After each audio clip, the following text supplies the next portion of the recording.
वार्तांकन रोखठोक बातमी।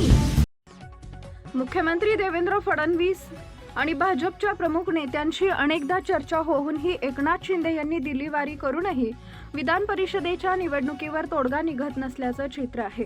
त्यामुळेच की काय एकनाथ शिंदे हे पत्रकारांच्या प्रश्नावर भडकल्याचं दिसून आले। विधान परिषदेच्या जागांवर पत्रकारांनी प्रश्न विचारताच एकनाथ शिंदे चांगलेच संतापले। कुठलं बोलणार काय आहे असं म्हणत ते संतापल्याचं दिसून आले। विधान परिषदेच्या जागा वाटपासंदर्भात मुख्यमंत्री आणि उपमुख्यमंत्री एकनाथ शिंदे यांच्यात बैठक पार पडली।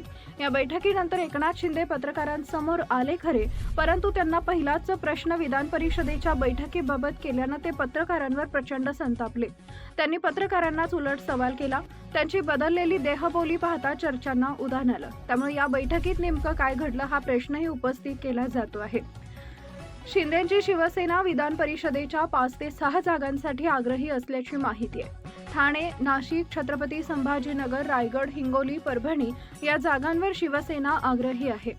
त्याचवेळी भाजप छत्रपती संभाजीनगरवर आग्रही आहे, तर राष्ट्रवादी काँग्रेसच्या रायगडच्या जागेसाठी आग्रही आहे। यामुळे अनेकदा बैठक होऊनही महायुतीच्या जागांचा तिढा संपताना दिसत नाहीये।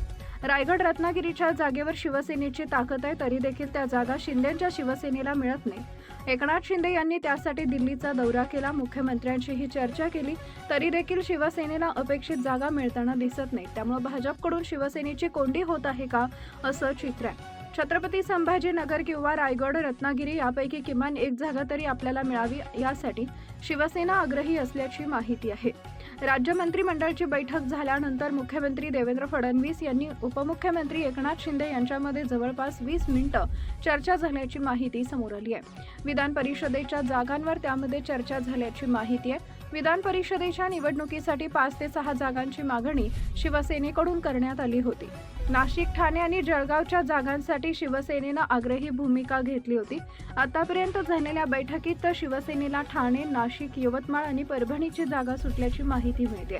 स्थानिक स्वराज्य संस्थांच्या विधान परिषदेच्या 17 जागांसाठी 18 जून रोजी मतदान तर 22 जून रोजी मतमोजणी होणार। महाराष्ट्रातील महत्त्वाच्या आणि ताज्या बातम्या पाहण्यासाठी आमच्या जय हो न्यूज चॅनलला सबस्क्राईब करा आणि बेल आयकॉन प्रेस करा।